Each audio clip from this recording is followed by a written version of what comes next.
Hello, we're back. We're now going to look at some of the ribbon candy hooking challenges that I have done. Where do you want to start? Well, I mean, every time you pick up a challenge, it turns into something epic. Let's start with in a good way. Let's start with the pumpkins. That's kind of the easiest ones to enjoy, and they have an immediate appeal, I think. So the pumpkins were part of a series, right? These were such a popular series, the Sugar Skull pumpkins. I still teach this like every fall in Connecticut.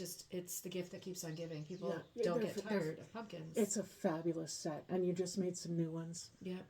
There's always new ones.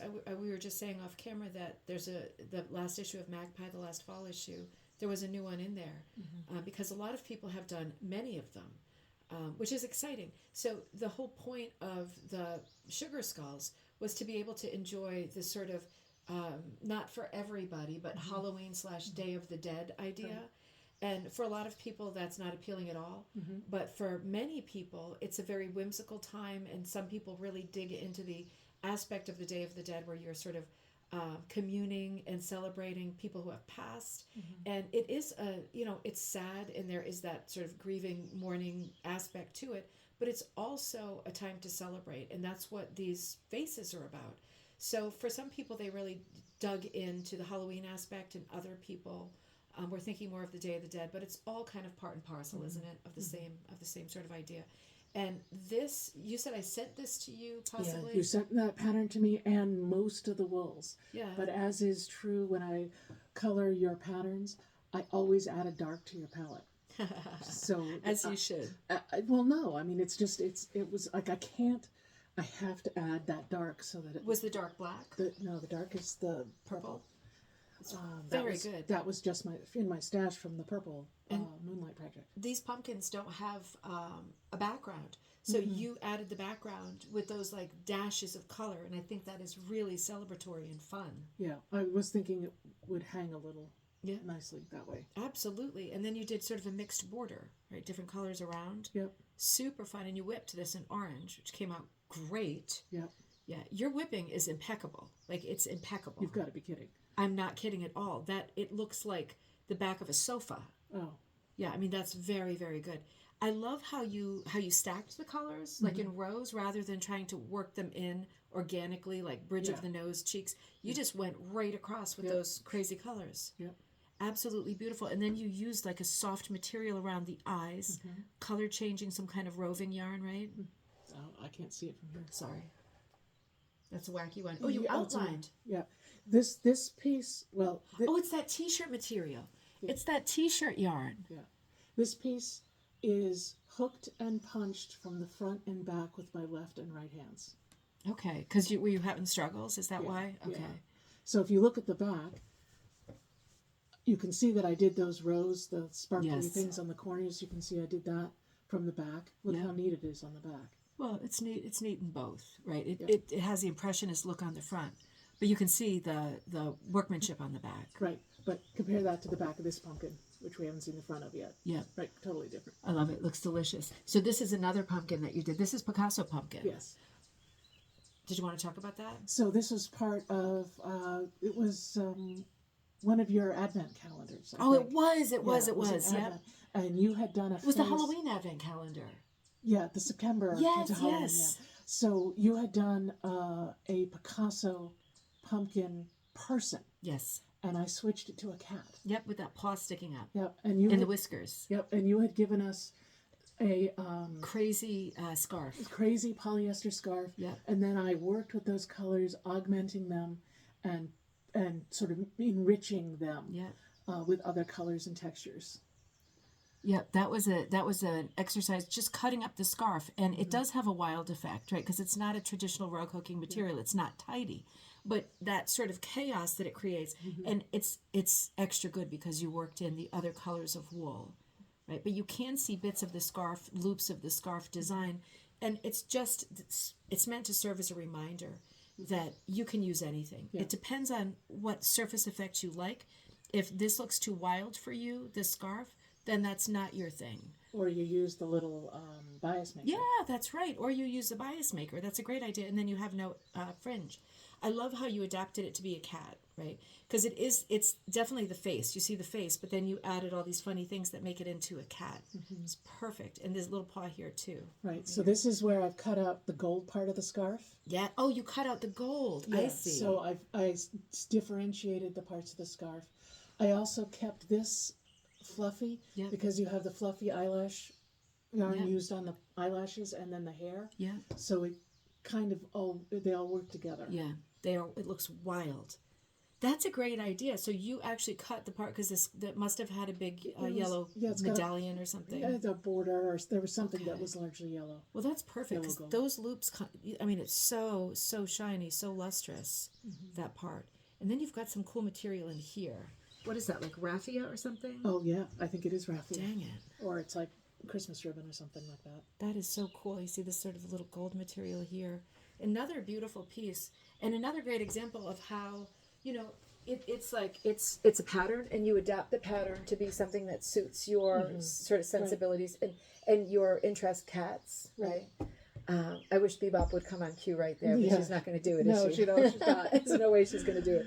But yeah, I mean, it's just so much fun to take a pattern that's available. Of course, there's a lot in Magpie Times. There's always free patterns in there, and it's fun to adapt it in a way that makes sense to you. And is fun for you. God, I'm looking at this texture thinking, oh my God. Do you want to know what that is? I do want to know what that is. Yeah. Okay, so this is sort of at the same time I was doing this, and two different people were doing this at the same time. They're like, let's do, cutouts and layouts, stencils. Yeah. So these are outlines of my cat drawings. So I have a cat with this outline, a cat drawing somewhere. And I cut them all out. I put them all at approximately the same size. So I tried to match up their heads, laid them out, and figured out a pattern for it. Yeah, and you can see that it's like a nest of cats, isn't it? Yeah. Yeah, you can see the shapes when you look for it, but in the meantime, it reads as an abstract. Yeah. And you were talking about placing color. This was a color. That took some work. Yeah, this is a puzzle. This is a puzzle for sure, because you want to maintain the idea, the joke, or the idea of using the cats, but you don't want them to get lost, but you don't want to do them so literally that it loses the abstract aspect. Exactly. So hard. Now, there's a funny material in here. There it is, that fuzzy wuzzy. Yeah. That is dog fur. Oh, is it? Yes, the blue and the green are dog fur. My husband did some work for a guy who has got a little mill in Connecticut, and he does dog fur yarn. Wow. You probably can't, maybe you can see on camera, there's like a haze about it. It's like, it's fuzzy wuzzy. Yeah. Yeah, that is so beautiful. It really, it's very noticeable in person. It's very, very cool. And then you've got your black and white texture in this one as well. Yeah, which is something like 6 different scavenged houndstooths. Oh, wow. Because there's blue ones, red ones, several black ones in different sizes. Yeah. And that also gives it a richness that other piece we were looking at didn't have. We were looking at the houndstooth on the border. It was very flat. But that's why this border has so much movement. Well, I mean, that was a checkerboard border, right? So it was smart to keep it pretty uniform. But this is a wild and crazy. Right. Yeah. Yeah, that is so interesting. And even I see a little color change happening in some of your materials. The yellow goes to this pinky orange color. Mm-hmm. I think those were dyed. They're hand-dyed pieces, I think. Absolutely beautiful. Remember correctly. And, we do talk about stencils a lot within the brand and on Coffee Time and all that, because, stenciling is a great kind of gateway to designing yourself. If you can just get a hold of some stencils or draw some stencils and do something like this, I mean, this isn't easy, but it is possible. Oh, yeah. Yeah. Yeah, absolutely. It's a great standard way. Absolutely. The other thing that ties this together is that all of these colors, or most of them, show up in the edge. Oh, yeah. So we have the black of the outline, and then each of the greens as it goes around. Oh, yeah. So, and that's what ties the piece together and gives it that kind of finished look. I love it. I like how you did a little black stripey between all of the colors, right? That's really clever. It would be a mess, a visual mess without that. It is busy in the center, right? It's not a mess, it's an abstract, but it is busy in the center. But I like the fact that it is very geometric on the border, right? It really, it's holding the busyness of the composition very capably. Whereas if you were just kind of bleeding, you know, wishy-washy from one color to the next, it wouldn't be as strong of a border. It wouldn't be as effective in holding in the image in the center. Just little tricks, right? Tricks about balance help a lot with composition. And it's stuff you figure out as you go along, right? We're not born knowing this stuff. I remember this challenge as well. This was the leaf challenge, right? And so what did we do? Remind me. This was like you'd remind me. I feel like I drew a bunch of leaves and put them up as a pattern on our Facebook group, which is Rug Hooking and Punch Needle Club. And people used different leaves to create simple compositions. You used mostly the same leaf, and most of your play, instead of the variety of types of leaf, your play was in doing color substitutions, and you kept the image as multiples, right? All the same leaf, but then you were just fooling around with color within the leaves and in the background. Wasn't there like a limit to the number of colors? Like, how did I get?